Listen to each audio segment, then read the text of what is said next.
Ang aking gabi bilang binata ay ginugol sa pamamalansa ng aking suite para sa kasal bukas. Ngunit sa sandaling iyon, nakatanggap ako ng video mula sa aking kasintahang si Suwantang. Sa video, kalahating bukas ang kanyang blusa at may kakaibang marka ng labi sa kanyang collarbone. Ang kanyang mga kaibigan naman ay nagkakagulo sa paligid. Matapang ka bang mag-send ng "Key miss you" sa iyong ex? Kung matalo ka, maghubad ng isa. Pagkatapos, nagpadala siya ng voice message. Lasing lang naman, laro lang, naisip ko pagkatapos makinig. Walang ekspresyon sa mukha, kinansela ko ang kasal, at ipinadala ang video at voice message sa lahat. Isang malamig na paglilinis ang nagsimula. Nang dumampi ang aking mga daliri sa suite na iyon, nakasabit ito sa gitna ng walk-in closet. Isang purong itim na suite. Bukas na ang kasal ko at ni Suwantang. Tila may natitira pang halimuyak ng liryo sa hangin, hinaluan ng amoy ng bagong kasangkapan. Lahat ay perpekto tulad ng isang panaginip. Ngunit sa sandaling iyon, tahimik na nagliwanag ang screen ng aking telepono. Sunod-sunod na panginginig, huni ng huni, parang isang masamang hangin na sumaloob sa katahimikan. Sumulyap ako. Mula sa group chat ng mga kaibigan ni Suwantang, ang pangalan ay ang Reynang si Suwantang ay naglalaro bago ikasal. May kasama pang sunod-sunod na exaggerated na emoji. Nang makita ito, umiti ako ng bahagya, naisip ko na malamang ay inaabala siya ng mga ito kaya hindi makalayo. Kaya inihulog ko ang plansa at kinuha ang telepono, handang makita kung anong kalokohan ang ginagawa nila. Ngunit nang dumampi ang aking daliri sa screen, isang malamig na lamig, bigla at walang babala, ang bumalot sa aking gulugod. Agad na nag-freeze ang aking buong katawan. Hindi ito text o voice message, kundi isang video na otomatikong nag-play. Sa eksena, malabo at misteryoso ang liwanag, nakakabinging ingay ng musika, at nanginginig ang kamera. Unang nahagip ng lens ang mukha ni Ling Rao. Makapal ang kanyang pampaganda at puno ng excitement ang kanyang mukha. Nakataas pa ang kanyang kamay na may hawak na bote ng alak na halos walang laman. Sumigaw siya sa kamera, duwag. Suwantang, bukas ikakasal ka na, kailan pa tayo maglalaro kung hindi ngayong gabi? Pagkatapos ng mga salitang iyon, biglang umikot ang kamera at nakatutok ang focus sa bida ng gabi. Ang aking kasintahang si Suwantang. Nakaupo siya sa isang mataas na bangko, namumula ang kanyang mga pisngi. Malabo ang kanyang mga mata. Ang dati niyang maamong mukha, sa sandaling iyon ay tila nagbago. Ang kanyang puting sutlang blusa, na ako mismo ang pumili para sa kanya, ngayon ay gusot-gusot na.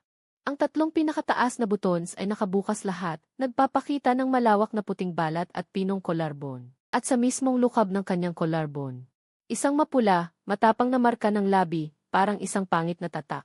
Tumama ito ng malakas sa aking paningin. Ang matinis na boses ni Chen Qian ang sumunod, Wantang. Katotohanan o hamon? Pumili. Sumiksik siya sa tabi ni Suwantang, puno ng hindi mapigilang excitement. Nang marinig ito ni Suwantang, tumawa lamang siya ng mahina, bahagyang umuuga ang katawan. Inunat niya ang kanyang mga salita. Malagkit ang kanyang boses. CJ, biglang pumalo si Ling Rao sa mesa.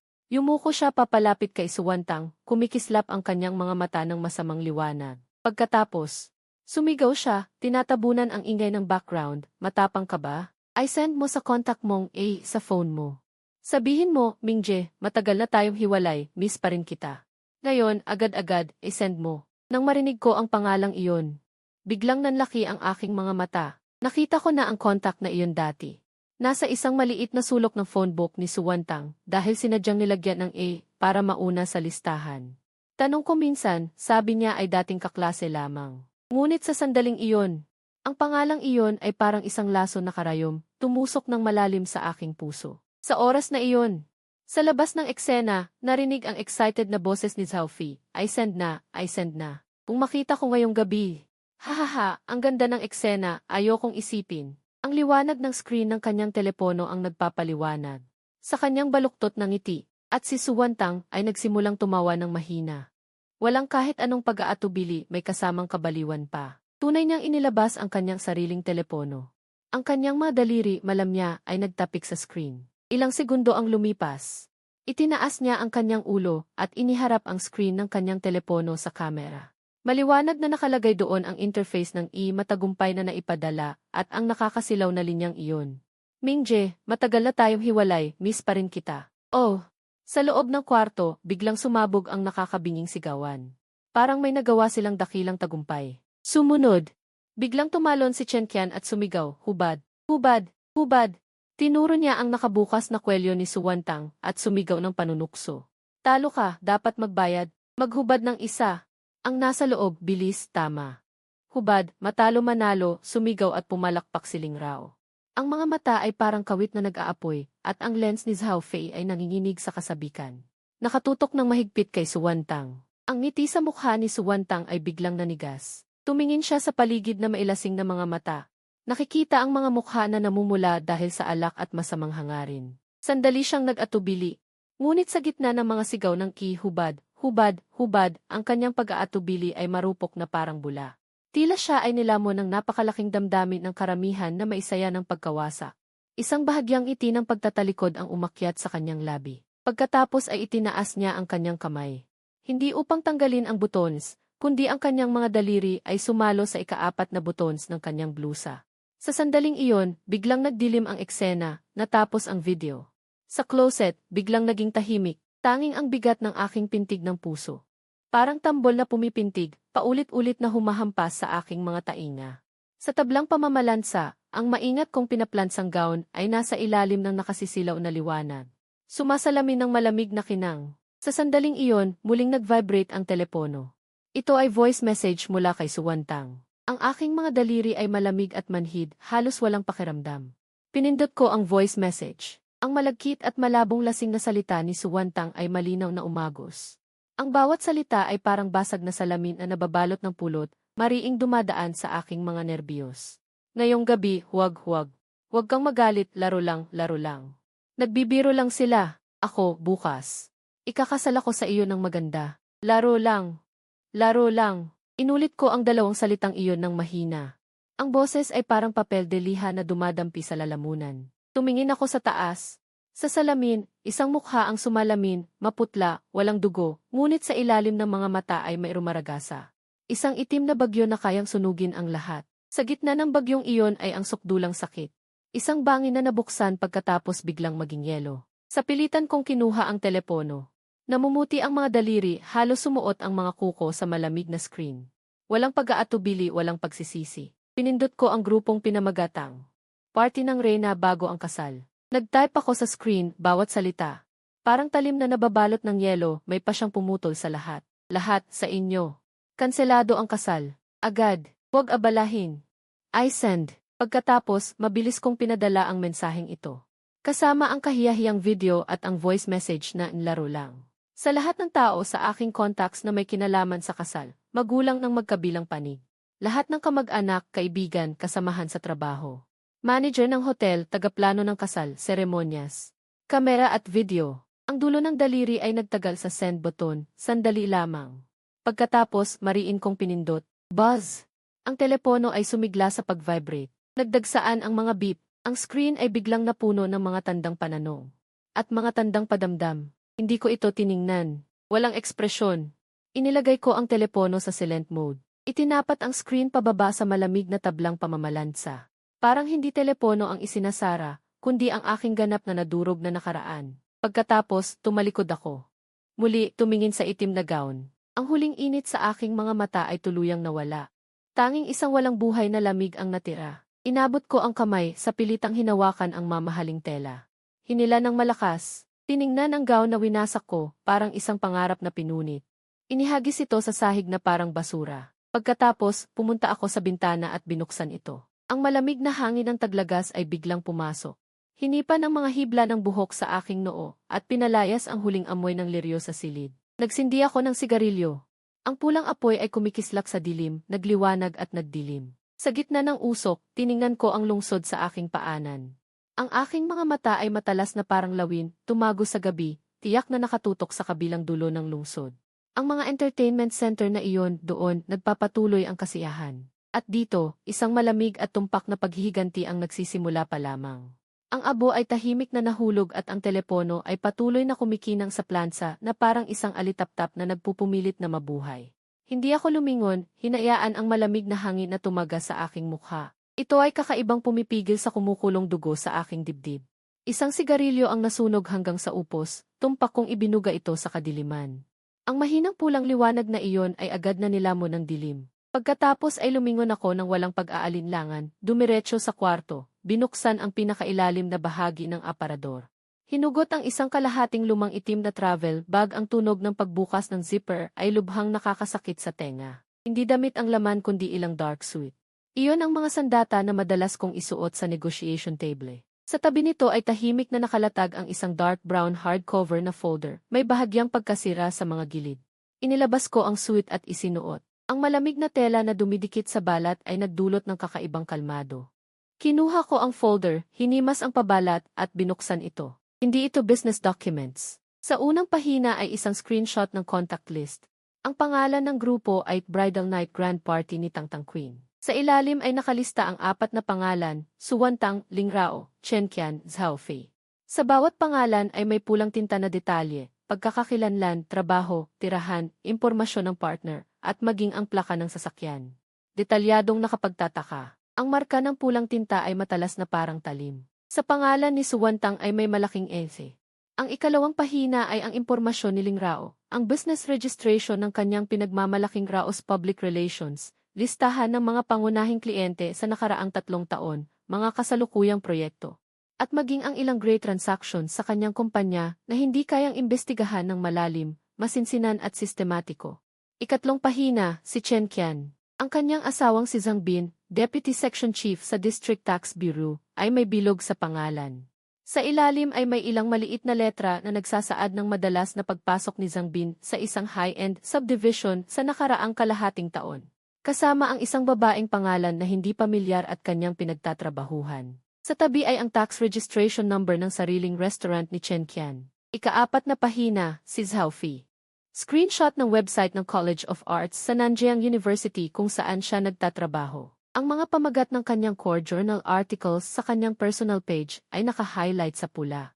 Sa ilalim ay nakakabit ang mga view at screenshot ng ilang academic forums na may ilang anonymong pagtatanong tungkol sa pagdududa sa datos ng kanyang papel. Dumaan ang aking paningin na parang pinakamatapat na scanner. Walang galit, walang excitement, tanging halos malamig na konsentrasyon. Ang mga dokumentong ito ay aking tinipon ng walang ingay sa nakaraang ilang buwan. Dahil sa likas na pag-iingat na natutunan sa negosyo, hindi ko inaasahan na gagamitin ko ito. Tulad ng walang umaasang ang sandatang pansarili ay sa huli ay itutok sa pinakamalapit na tao. Ngayon, ang likas na instinct na ito ay naging tanging bagay na aking makakapitan. Isinara ko ang folder, bahagyang pumalakpak. Pagkatapos ay kinuha ko ang telepono. Hindi pinansin ang daan-daang hindi nababasang mensahe at dose-dosenang hindi nasagot na tawag. Lahat ng contact ni Suwantang, Lingrao, Chen Qian, at Zhaofei ay inilipat ko sa blacklist. Biglang naging tahimik ang mundo. Kinuha ko ang travel bag, huling sulyap sa wedding room na ito. Ang mga liryo ay naglalabas ng bulok na halimuyak. Binuksan ko ang pinto at lumabas, hindi na lumingon. Ang pinto ng seguridad sa likod ay sumara ng may mahinang tunog na humihiwalay sa nakaraan na tuluyang inilibing. 3:00 ng madaling araw. Ang aking sasakyan ay pumasok sa underground parking ng isang office building sa downtown. Ang elevator ay direktang pumunta sa tuktok na palapag. Ang aking law partner at matagal ng kaibigan na si Zhu Zeng ay naghihintay na doon. Nakasuot siya ng gusot na t-shirt. Halatang hinila mula sa kama, ngunit walang antok sa kanyang mukha, tanging bigat lamang. Tiningnan niya akong pumasok, inilapag ang travel bag sa mesa, at pinanood akong kunin ang folder mula sa bag. Lao Zhu, mahinahon ang aking boses na walang kahit anong alon, ngunit may malamig at matigas na metalikong pakiramdam. Gawin mo ang 2 bagay para sa akin. Binuksan ni Zhu Zeng ang folder, isang sulyap lamang. Sumikip ang kanyang noo, lalong naging mabigat ang kanyang mukha. Tumingin siya sa akin.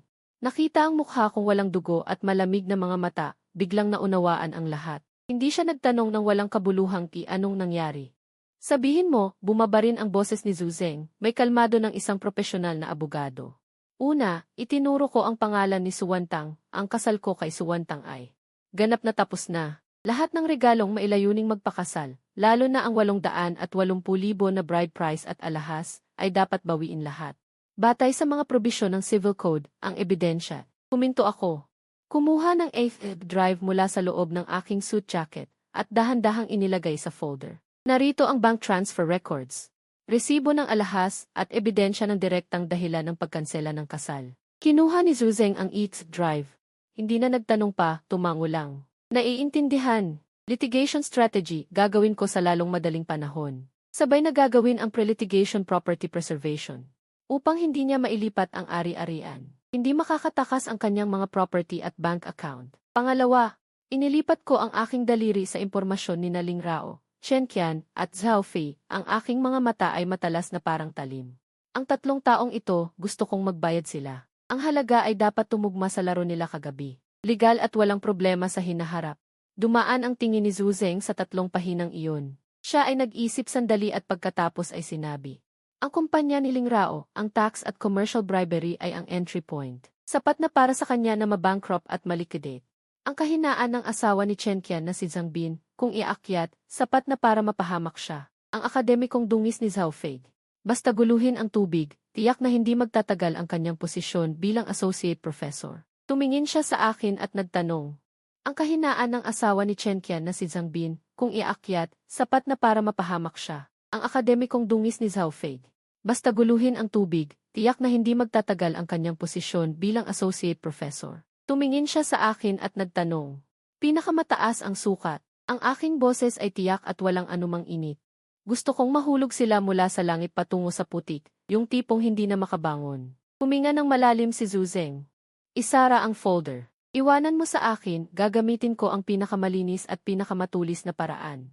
Tumigil siya saglit, tumingin sa akin, ikaw mismo. Naglakad ako patungo sa malaking bintana. Nakatalikod sa kanya, nakatingin sa labas ng bintana, kung saan unti-unting sumisikat ang liwanag ng bukang liwayway sa gilid ng lungsod. Ang mahinang liwanag ng umaga ay nagbigay diin sa aking nag-iisa at malamig na anino. Ako. Mumiti ako ng pilit, ang kurbadang iyon ay malamig at matalas, mabuti naman ako. Hindi pa nagkaroon ng ganitong kaliwanagan. Ngayon, magsisimula na ang laro. Samantala, nagising na si Suwantang na may hangover. Tinatak siya ng matinding sakit ng ulo at pag-vibrate ng kanyang telepono. Ang kamalayan ay parang nakalubog sa maputik na latyan, pilit niyang binuksan ang mga mata, malabo ang paningin ng ilang sandali. Bago nakatutok sa hindi pamilyar na kisam ng hotel. Ang alaala kagabi ay parang mga basag na piraso ng salamin, magulo itong sumalpok sa kanyang isipan. Napakalakas na musika, nakakasilaw na flash, matapang na amoy ng alkohol. Ang mga nakatutuwang ngiti ni Ling Rao at ang mapahamak na laro. Mingji, matagal na tayong magkahiwalay pero miss pa rin kita. At saka, butons ng damit, isang malamig na takot ang biglang sumakop sa kanyang puso. Na nagpatalon sa kanya mula sa kama. Telepono, ang telepono ko. Sumigaw siya ng paos, nagmamadaling naghanap. Sa wakas, natagpuan ang telepono. Ang screen ay puno ng hindi mabilang na mensahe at hindi nasagot na tawag. Sa pinakatuktok, ay ang pangalan ko. Nanginginig ang mga daliri niya nang pindutin ito, isang mensahe lamang. Mag-isa itong nakalatag doon, oras ng pagkakapadala ay 2 oras 17 minuto ng madaling araw. Sa lahat, kinansela ang kasal, epektibo kaagad. Ling Rao. Sa ibaba ay isang video file at isang voice message niya mismo. Biglang huminto ang paghinga ni Suwantang, parang biglang nagyelo ang dugo. Hindi siya nangahas pindutin ang video, ang pagtingin pa lang sa thumbnail ay sapat na para mahulog siya sa yelong impyerno. Mas lalo siyang hindi nangahas pakinggan ang voice message. Ang kilaro lang kina iyon ngayon sa pagbabalik tanaw. Ay napakatanga na gusto na lang niyang sakalin ang sarili. Hindi, impossible. Bulong niya sa sarili. Nanginginig ang mga daliri na halos hindi na mahawakan ang telepono, baliw na nag-dial sa numero ko. Pasensya na. Ang subscriber na iyong tinawagan ay hindi maaaring abutin. Paulit-ulit na inuulit ng malamig na elektronikong boses. Parang mapurol na kutsilyo na pumuputol ng laman. WeChat voice call, pulang tandang padamdam. Mensahe na ipinadala, parehong pulang tandang padamdam. Na-block na siya.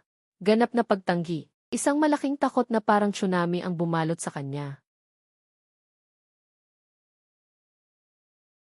Magulo ang kanyang damdamin. Sina Ling Rao, Chen Qian, at Zhao Fei, 3 tao na nakahiga ng sapaw-sapaw.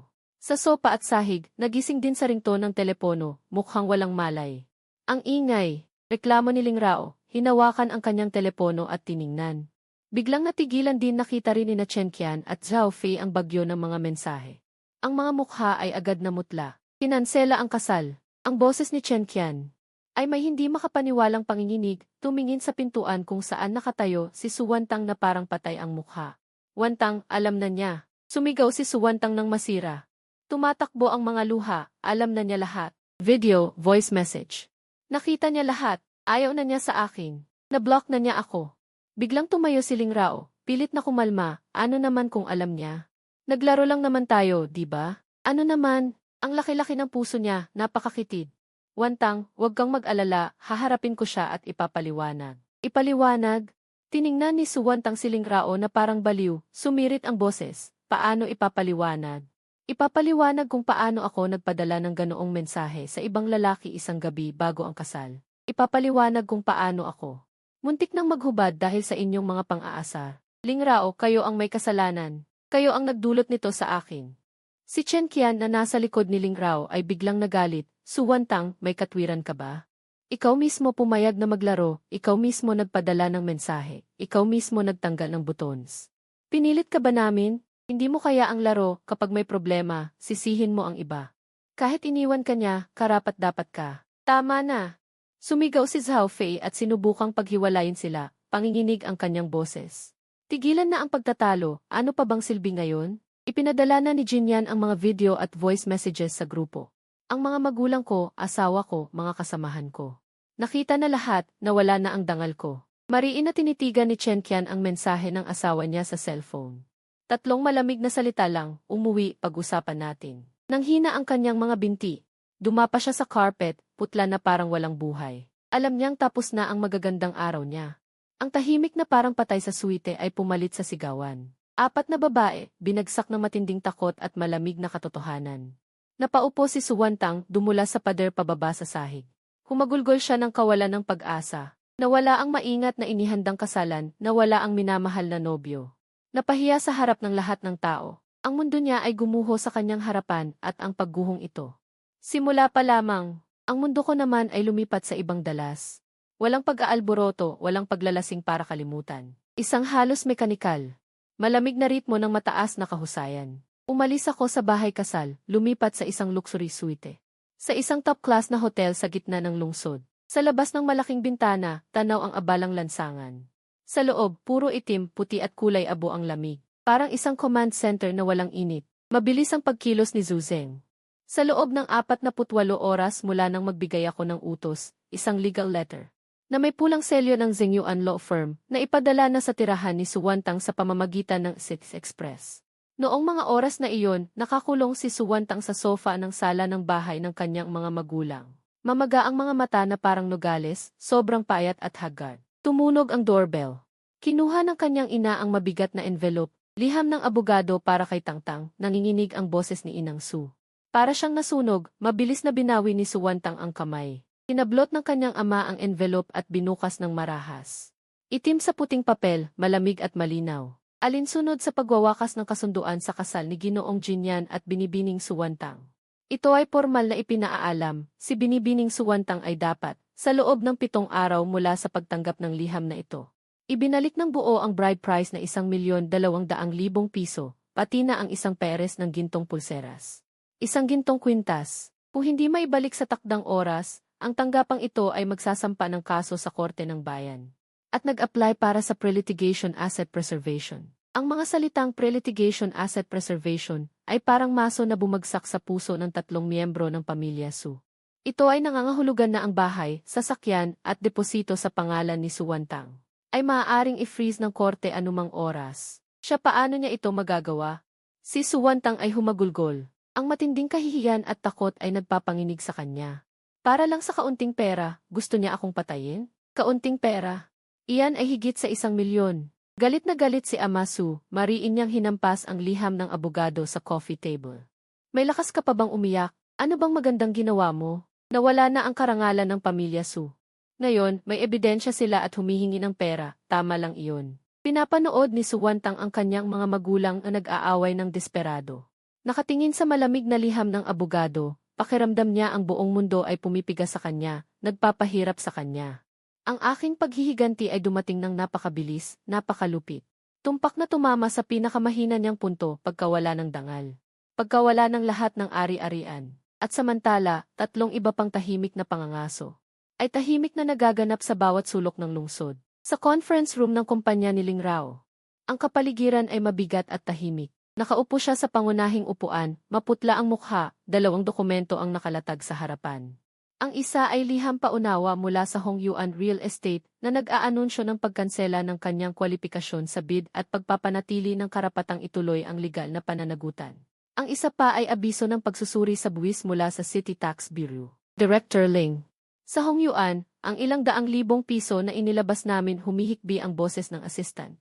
Tumahimik ka. Biglang hinampas ni Ling Rao ang mesa, puno ng dugo at kabaliwan ang kanyang mga mata. Imbestigahan, ipaimbestiga mo sa akin kung sino ang nag-leak ng bid proposal. At ang mga account na iyon. Bigla siyang lumingon sa matandang accountant, matinis ang boses, ang mga talaan. Malinis ba talaga? Lalong pumuti ang mukha ni Accountant Wang, nanginginig ang labi. Director Ling, ilan-ilan sa consultation fees. Hindi kumpleto ang mga papeles. Nagdilim ang paningin ni Ling Rao, muntik nang mahimatay. Alam niyang tapos na. Ang pinakamalaking benefactor ng kumpanya ay tumakas at haharap pa siya sa malaking paghahabol. Ang pagsusuri sa buwis, ang espadang ito na nakabitin sa kanyang ulo kapag bumagsak. Sapat na ito para siya'y mapahamak ng tuluyan. Umupo siya sa upuang pang-boss, ang mamahaling leader na upuan. Parang isang malamig na kasangkapan ng pagpapahira. Sumilay sa kanyang isip ang gabi ng kaguluhan, isang malamig na lamig. Mula sa talampakan hanggang sa tuktok ng ulo. Si Jingyan, iyan ay si Jingyan.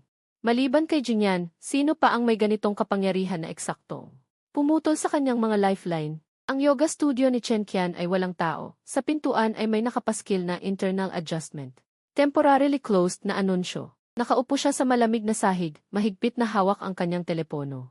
Sa screen, ang huling mensahe mula sa kanyang asawang si Zhang Bin. Nakahanda na ang kasunduan sa diborsyo, pirmahan mo na lang para maghiwalay tayo ng maayos. Ang bahay ay mapupunta sa akin.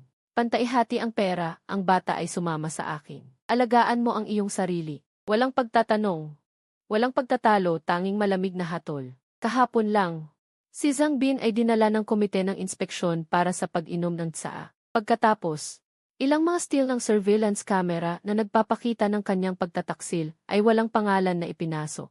Sa siwang ng kanilang pintuan at ipinasok din sa opisina ng pinuno ng unit ni Zhang Bin. Ganap na nawasak ang kinabukasan ni Zhang Bin. At ang nag-trigger sa pagkasira ng kanyang sariling kinabukasan ay ang kahanga-hangang pagganap ni Chen Qian sa bachelorette party. Mas masahol pa, ang mga tao mula sa tax bureau ay dumaan din.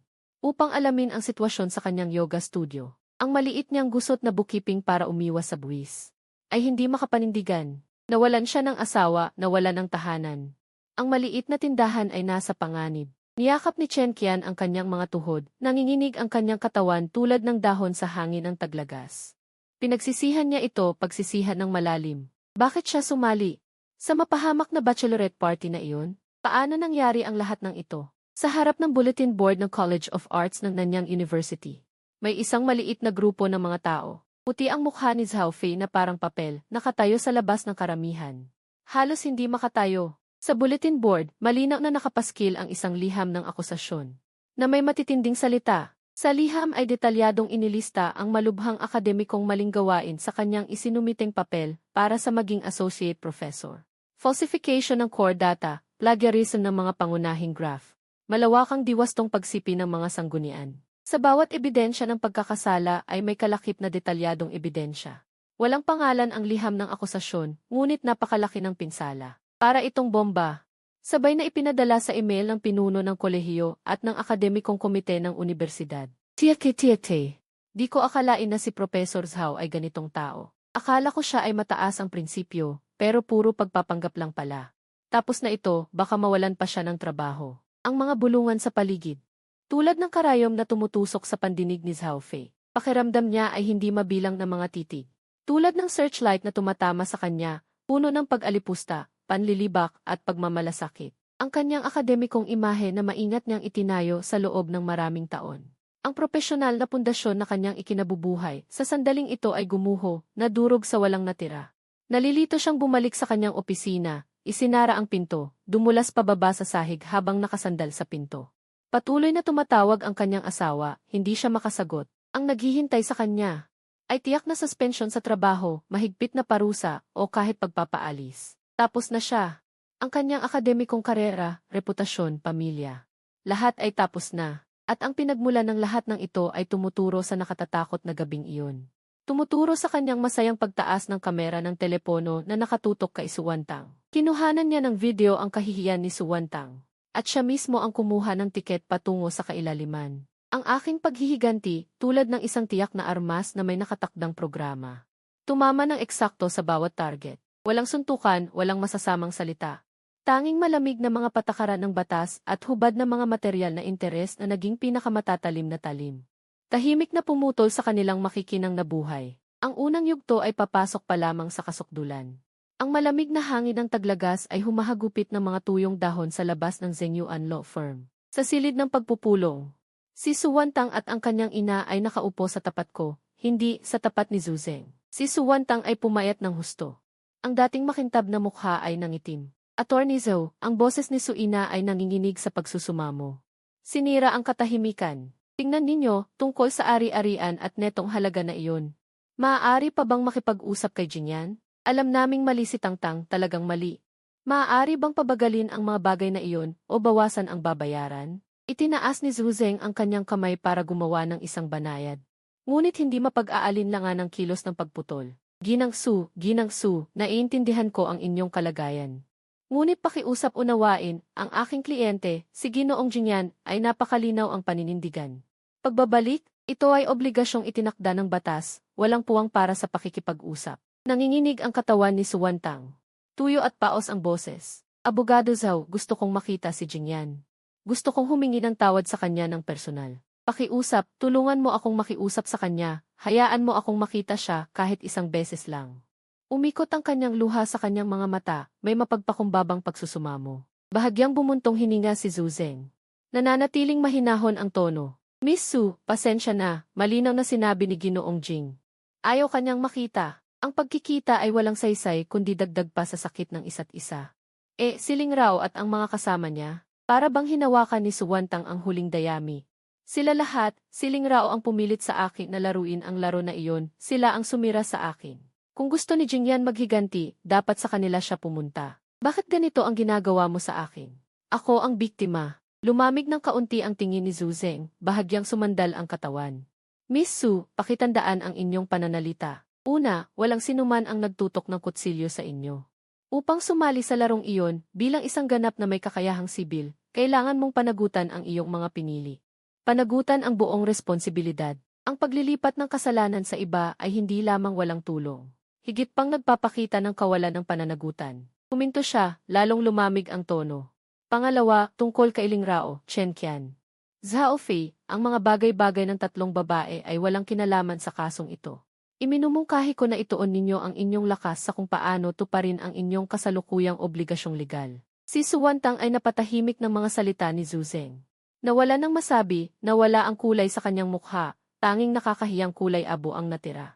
Paano kung hindi namin mabayaran ang pera? Ang boses ni Ina Su ay may tono ng kawalan ng pag-asa. Kinuha ni Zuzeng ang isang dokumento. Itinulak sa harap nila. Ito ang draft ng reklamo, kopya at aplikasyon para sa pangangalaga ng ari-arian. Kung hindi matupad ni Miss Su ang obligasyon sa loob ng 7 araw, magsasampa kami ng kaso ayon sa batas. Kasabay nito, mag-a-apply para i-freeze ang mga ari-arian, deposito, at sasakyan sa pangalan ni Miss Su. Susuriin at ibebenta ng korte ang mga ito ayon sa batas upang bayaran ang utang. Walang pagbabago sa kanyang boses, naglalahad lamang ng isang malamig na prosesong legal. Hindi maaaring ibenta ang bahay. Sumigaw si Suwantang ng paos. Iyon ang kanyang huling kanlungan. Babayaran ko ang pera. Abogado Zhu, pakiusap, bigyan mo ako ng kaunting oras. Hihiram ako, magbebenta ako ng mga bagay, tiyak na babayaran ko. Huwag galawin ang aking bahay. Tiningnan siya ni Zuzeng na nagkakagulo, may komplikadong bahagyang sumilip sa kanyang mga mata. Ngunit mabilis na natakpan ng propesyonal na kalmado. Miss Su, ang oras ay 7 araw na nakasulat sa liham ng abogado. Ngayon ang huling araw. Iminumungkahi ko na magmadali kayo. Tumayo siya at nagpakita ng kilos na paalisin ang bisita. Lumabas sina Suwantang at kanyang ina nang walang pag-asa mula sa tanggapan ng abogado. Ang malamig na sikat ng araw ng huling taglagas ay sumisikat sa kanila, ngunit walang kahit anong init. Malaking kawalan ng pag-asa at tulong. Tulad ng malamig na tubig na lubos siyang lumulunod, ang aking kalupitan ay tulad ng isang hindi malalampasang bundok ng yelo na dumudurog sa kanyang huling bahagi ng pag-asa at pagkakataon. Lubos na nadurog, at saan siya kukuha ng mahigit 1 milyon? Samantala, ang 3 iba pang babae ay nasa gilid din ng pagkabuwag. Ang kumpanya ni Ling Rao ay opisyal na iniimbestigahan ng Bureau of Internal Revenue at ang opisina ay selyado. Tulad siyang multo na nakatayo sa ilalim ng kumpanya, nakikinig sa ingay ng mga empleyadong humihingi ng sahod. Pakiramdam niya ay umiikot at gumuho ang buong mundo. Galit na galit siyang tumawag sa aking telepono, palaging may busy tone. Sumugod siya sa ilalim ng aking kumpanya. Hinarang siya ng gwardiya na walang emosyon sa labas ng pinto. Tulad siyang isang masamang babae, umiiyak at sumisigaw ng mga mura sa ibaba. Tanging mga mapang-akit na tingin ng mga tao at mas mahigpit na pagpapaalis. Ang lalaking minsan ay mabait sa kanya ay ngayon parang isang Diyos na nasa mataas na lugar. Kahit isang sulyap ng mata ay maramot na ibigay. Pumirma si Chen Qian sa kasunduan sa diborsyo. Yumakap siya sa kanyang tanging daladalahan. Umalis siya sa bahay na dati niyang tahanan. Ang tingin ni Zhang Bin sa kanya ay malamig na parang tumitingin sa basura. Ang kanyang yoga studio ay nakatanggap din ng multa sa buwis, kaya kailangan itong isara. Siya mula sa isang mayamang may bahay na may maginhawang buhay. Naging isang walang tahanan, walang perang inabandonang nasa katanghali ang gulang na babae. Naglalakad siya ng walang direksyon sa kalye. Hindi alam kung nasaan ang bukas. Si Zhao Fi ay opisyal na sinuspinde ng paaralan para sa investigasyon. Ang iskandalo ng akademikong maling pag-ugali ay nagkaroon ng pakpak. Mabilis na kumalat sa loob ng industriya. Siya ay naging isang daga na sinisigawan ng lahat sa lansangan. Kahit hindi binanggit ng asawa ang diborsyo. Ngunit ang tingin sa kanya ay puno ng pagkabigo at distansya. Ang kapaligiran sa bahay ay nakakadurog na nakakapagod. Nagtatago siya sa bahay, natatakot lumabas. Natatakot tumingin sa telepono. Ang titulong associate professor na minsan ay kanyang ipinagmamalaki ay ngayon ay naging label na nakapako sa kanyang haligi ng kahihiyan. Ang aking paghihiganti ay tulad ng isang tumpak na ipinadalang salot, tahimik na kumakalat sa kanilang mga mundo, sinisira ang lahat ng kanilang pinagkakatiwalaan. Karera, pamilya, reputasyon, dignidad. Sila ay sa araw-araw na pagdurusang nilalasap ang mapait na bunga na kanilang sariling itinanim. Ang 7 araw ay walang awang dumaan tulad ng buhangin sa pagitan ng mga daliri. Ang paglubog ng araw sa huling araw ay nagpinta sa apartment ni Suwantang ng isang malungkot na kulay kahel. Magulo ang silid. Ang mga dating gamit ay basta na lang nakatambak sa gitna ng sala. Nakaupo sa tabi sina Suwantang at kanyang mga magulang. Ang kanilang mga mukha ay pare-parehong kulay abo. Ma, ang bag na ito, sabi ng second-hand shop, hanggang 25,000 lang ang maibibigay. Paos ang boses ni Suwantang. May bagong Hermes bag siyang hawak na regalo ko noong birthday niya noong nakaraang taon. 25,000 lang nung binili ko, pero halos 200,000 na ngayon. Ang nanay ni Su ay humagulgol sa sakit, mga kamag-anak at kaibigan ay halos 200,000 lang ang nautang. Ang tatay ni Su ay tahimik na humihitit ng sigarilyo, tila mas lalo pang yumuko ang kanyang likod.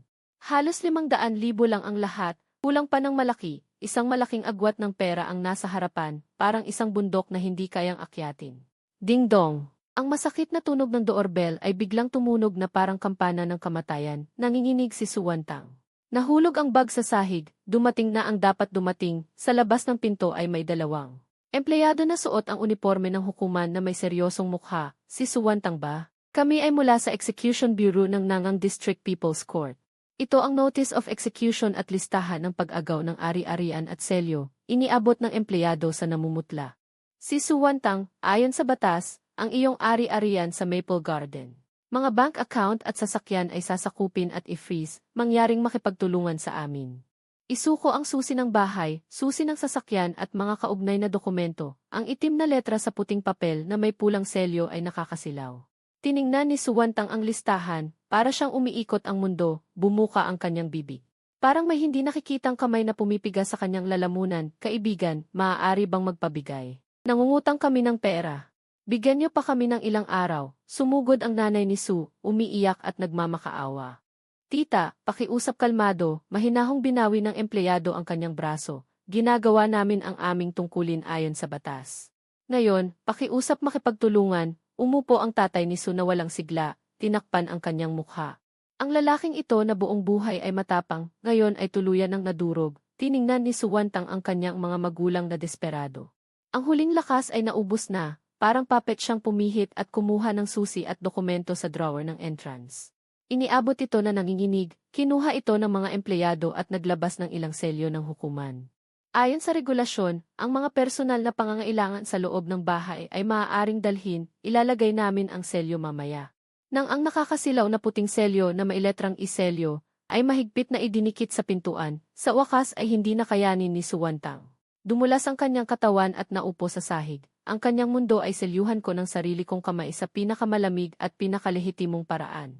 Ang pintuan na may selyo ay nagpahayag ng pagtatapos ng mapayapang buhay ni Suwantang, para siyang ibon na binunutan ng lahat ng balahibo. Nakayuko siya sa lumang bahay ng kanyang mga magulang. Ang aking malupit na paghihiganti ay parang bulete na dumidikit sa kanyang buto, walang tigil na ngumunguya sa kanya. Hindi siya nangahas lumabas, natatakot makakita ng kakilala, ang cellphone ay naging mainit na patatas, puro utang at mga mensahe mula kay Lingrao. Ang boses ni Lingrao ay paos at baliw, Suwantang, sinira mo ako. Tandaan mo ang baliw na iyon, sinira niya ang aking kumpanya, tapos na ako. Bumagsak ako at upo sa bilangguan, lahat dahil sa iyo. Bayaran mo ako, bayaran mo ang aking kumpanya, ang iyak ni Chenkian ay puno ng puot. Wantang, hiwalay na ako, nawala ang aking tindahan. Wala na akong lahat ngayon, ikaw ang dahilan, ikaw ang sumira. Sinira mo ang aking buhay, ang boses ni Zhao Fei ay patay, may pagkamanhid pagkatapos durugin. Suwantang, suspendido ako, tapos na ako. Sinira mo ang aking buhay, masaya ka na ba? Gamit ang kinabukasan at pamilya nating lahat. Para sa iyong sandaling kasiyahan, sulit ba? Ang mga tawag na ito, parang mga latigo na malakas na pumapatak sa puso ni Suwantang, hindi siya makasagot. Dahil siya mismo ay hinila sa bangin, ang aking paghihiganti ay buong aspeto. Walang pinipiling pagkawasak, ang malaking presyon ng isip ay parang mabigat na gilingan. Araw-gabi siya ay dinudurog, nagsimula siyang hindi makatulog buong gabi, hindi kumain. Ilang araw lang, lalo siyang pumayat, payat na payat. Ang dating maningning na mata ay naging walang laman at walang buhay, tangtang. Uminom ka ng lugaw, dala ng nanay ni Su ang isang mangkok ng puting lugaw, lumuluha sa sakit. Ma, biglang lumingon si Suwantang, umiti na mas masama pa sa pag-iyak. Ma, paano? Nawala ang trabaho ko. Nag-usap na si Jingyan, sinong kumpanya ang magtanggap sa akin? Sira na ang pangalan ko. Utang ko ay mahigit 1 milyon, paano? Natakot ang nanay ni Su sa desperasyon sa mata ng kanyang anak. Ano ang gagawin? Baka humingi kay Jingyan? Hingi sa kanya, Suwantang. Parang narinig ang isang malaking biro, napatawa siya ng baliw. Habang tumatawa, bumuhos ang luha, Ma. Hindi mo pa ba naiintindihan? Gusto niya akong mamatay, gusto niya akong makita na mas masahol pa sa kamatayan. Nagtagumpay siya, mariin niyang ibinaon ang kanyang mukha sa kumot. Nagbuga ng hiyaw na parang nasugatan na hayop. Ina ni Su, na nakikita ang paghihirap ng kanyang anak, parang pinagdidikit-dikit ang kanyang puso. Tumulo ang mga luha ng matandang babae. Ang pamilyang ito, lubos na nahatak ng mabagsik na gabing iyon ng pagiging single. Tungo sa kailaliman ng walang hanggang pagdurusa. Para akong malamig na manonood, pinagmamasdan ang lahat ng ito. Pinagmamasdan ang kanyang pagpupumilit at mga hiyaw na walang matakasan. Korte ng bayan ng Timog Rehiyon, sangay ng sibil. Malaking pambansang sagisag ang nakabitin, marilag at seryoso. Nakaupo si Suwantang sa upuan ng akusado. Suot ang isang lumang jacket na kupas na sa paglalaba. Nakayuko siya. Hindi mapigil ang manginig ang kanyang katawan. Hindi siya matapang na tumingala, lalong hindi tumingin sa katapat na nagdemanda. Sa upuan na walang tao, hindi ako dumating. Hindi man lamang ako naging interesadong pumunta ng personal. Upang saksihan ang kanyang lubos na pagkatalo. Ang ganitong lubos na pagwawalang bahala ay higit pa sa anumang direktang kahihiyan. Higit pa itong nagdulot sa kanya ng butas na lamig. Simulan na ang pagdinig, pinatunog ng punong hukom ang martilyo. Korte ng bayan ng Timog Rehiyon, sangay ng sibil. Ngayon, ayon sa batas, bukas na dinidinig ang nagdemanda. Nagdemanda si Jingyan, akusado si Suwantang, usapin ng pag-aari na may kinalaman sa kasunduan sa kasal. Tumayo si Zhu Zeng. Tiyak at matatag ang kanyang boses. Punong hukom at mga hukom, ang nagdemanda ay si Jingyan. At ang akusadong si Suwantang ay dating magkasintahan na may kasunduan sa kasal. Malinaw niyang inilahad ang mga katotohanan. Ipinakita ang mga ebidensyang tulad ng bundok na bakal. Bawat piraso ng ebidensya ay parang mabigat na bato. Bumagsak sa puso ni Suwantang. Subalit noong gabi bago ang kasal, sa kanyang salusalo bilang single. Gumawa ng mga kilos na labis na lumabag sa moralidad ng lipunan, iyon ay ang pampublikong kaayusan at mabuting asal na nagdulot ng malaking pinsala sa isipan ng nagdemanda. Ang mga kilos na ito ay direktang nagdulot sa nagdemanda na magpahayag ng unilateral na pagwawakas ng kasunduan sa kasal noong madaling araw pagkatapos. Ang mga salita ni Zhu Zeng ay tigil na sa punto. Ngunit ang mga katagang-i malaking pinsala sa isipan ay parang mainit na bakal. Nasunog ang dangal ni Suwantang. Dapat ibalik ng akusado sa nagdemanda. Ang lahat ng ari-arian na ibinigay batay sa kasunduan sa kasal. Dumating na ang oras para sa depensa ng akusado. Tumayo ang abogado ni Suwantang, sinubukan ang huling paglaban. Punong hukom. Inaamin ng aming panig na natanggap ang pera at mga bagay, ngunit hindi intensyonal na pag-aari ng akusado ang mga ito. Nakikiusap na isaalang-alang ng hukuman ang aktwal na sitwasyon. At bawasan ang halaga ng ibabalik. Ang kanyang depensa ay mahina at walang bisa. Pagsisiyasat ng hukuman, pagdedebate sa hukuman. Bawat yugto para kay Suwantang ay mahabang pagpapahirap. Nang ipahayag ng punong hukom na ngayon ay magpapahinga ang hukuman, mag-uusap ang konseho ng hukom, halos mawalan ng malay si Suwantang. Alam niya na ang wakas ay tiyak na. Pagkatapos ng maikling pahinga, bumalik sa upuan ang punong hukom. Pinatunog ang martilyo. Korte ng Bayan ng Timog Rehiyon, sangay ng sibil, natapos na ang pagdinig ng kasong ito. Ngayon ay ipinapahayag ang hatol tulad ng sumusunod, tahimik ang buong hukuman. Sa aming palagay, ang nagdemanda, batay sa layunin na makapag-asawa ng akusado, ay nagbigay ng malaking halaga ng pera at mamahaling alahas. Ngayon, dahil sa hindi nararapat na kilos ng akusado noong gabi bago ang kasal, na nagdulot sa nagdemanda na wakasan ang kasunduan, ang pagpapanatili ng akusado sa mga ari-arian na ito, ay walang legal na batayan, bumubuo ng hindi tamang pakinabang, at dapat ibalik ayon sa batas. Ang depensa ng akusado na may nagastos sa pagsasama at pinsala sa katawan at isipan ay walang basehan sa batas. Hindi ito tinatanggap ng hukuman. Sa kabuuan, ayon sa Kodigo Sibil ng Republika ng mga Tsino, ang hatol ay ganito, tumigil ang tibok ng puso ni Suwantang sa sandaling iyon. Mariin niyang ipinikit ang kanyang mga mata. Naghihintay sa huling hatol. Una, ang akusadong si Suwantang mula sa bisa ng hatol na ito. Sa loob ng 15 araw, dapat ibalik sa nagdemanda si Jinyan ang dote. 28,000 yuan. Ikalawa, ang akusadong si Suwantang mula sa bisa ng hatol na ito sa loob ng 15 araw. Dapat ibalik sa nagdemanda si Jinyan ang isang peres ng gintong pulseras, isang gintong kwintas, isang peres ng gintong hikaw. Ikatlo, ang bayad sa paghawak ng kaso at bayad sa pagpapanatili ay sasagutin ng akusadong si Suwantang. Bumagsak ang martilyo. Dong! Ang mapurol na tunog ay parang kampana ng kamatayan. Sa isipan ni Suwantang, sumabog ito ng malakas, winasak ang kanyang huling pag-asa.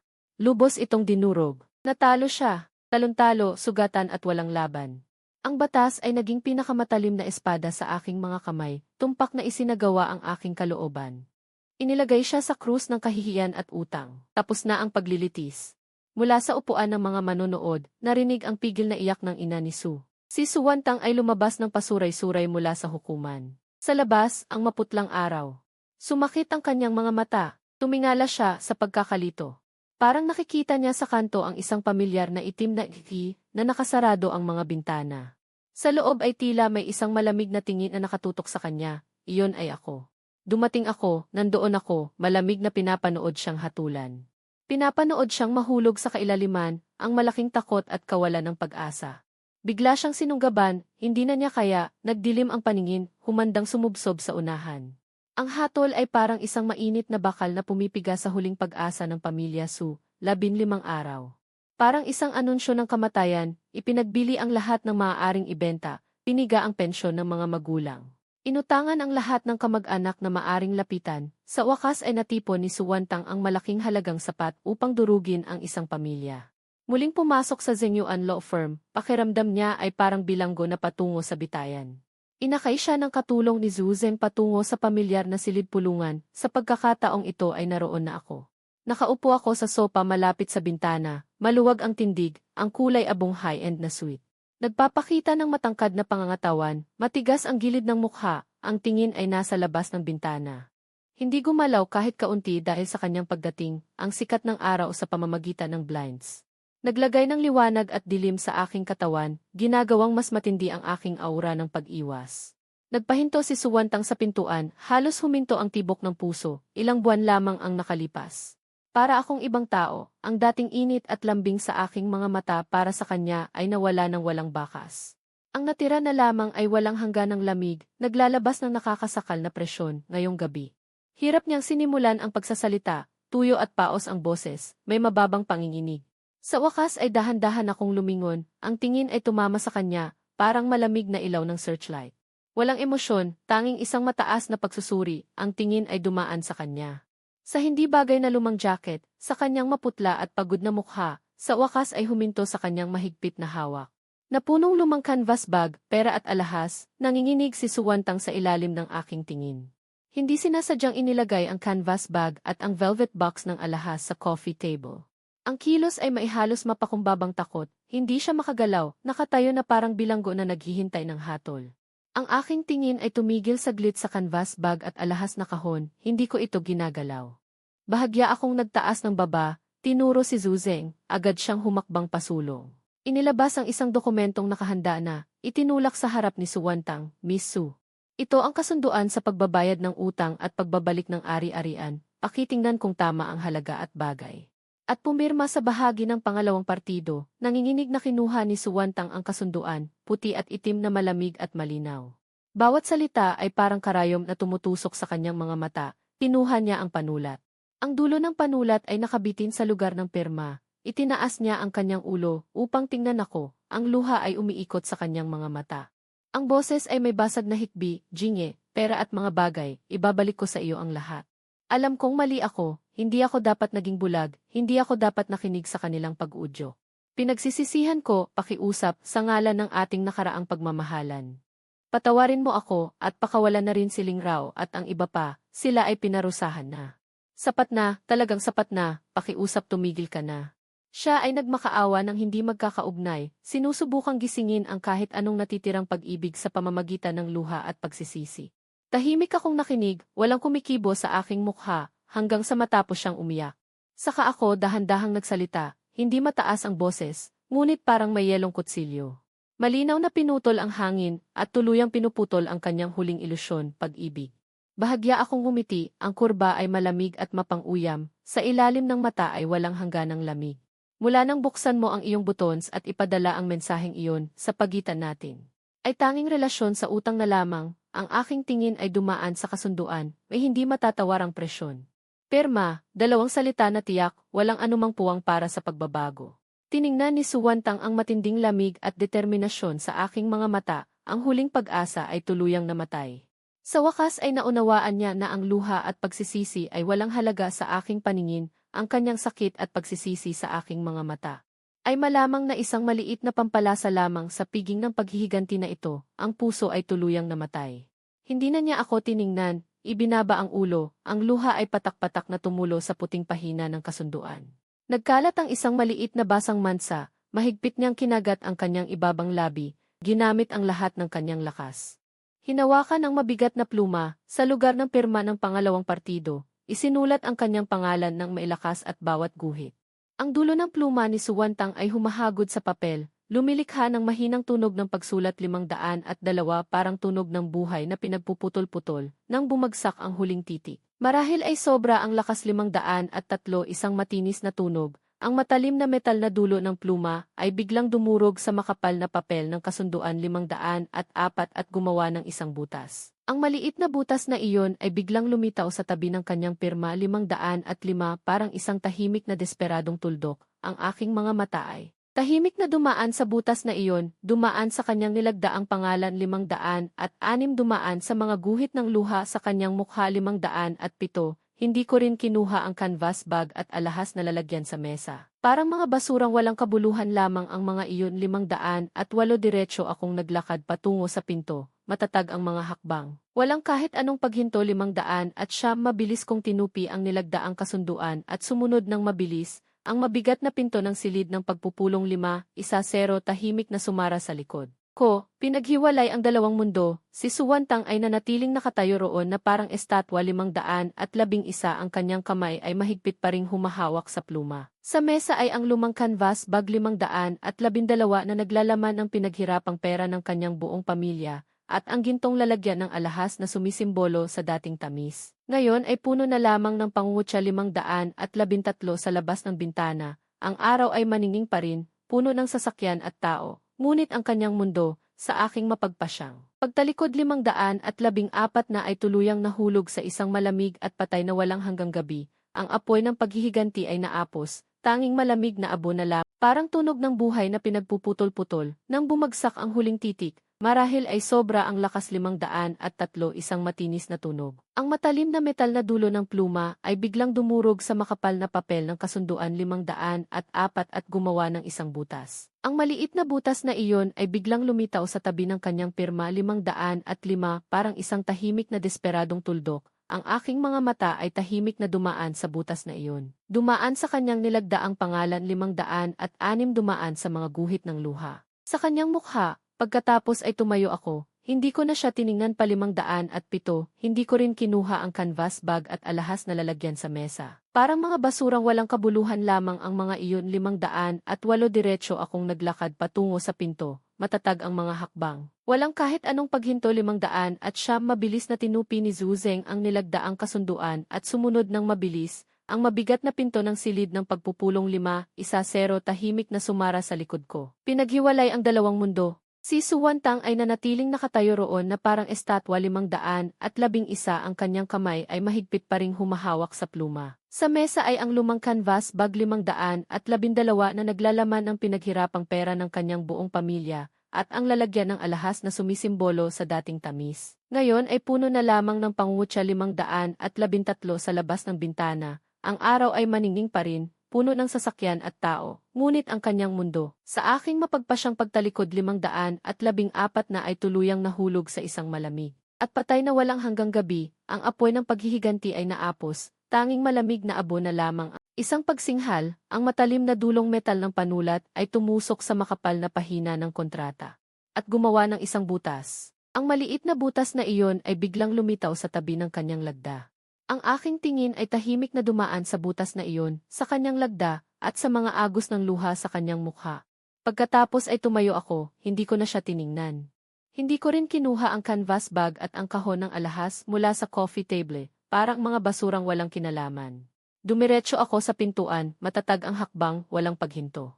Mabilis na inipon ni Zuzeng ang pinirmahang kontrata, at mabilis na sumunod, ang mabigat na pinto ng meeting room ay tahimik na sumara sa likod ko.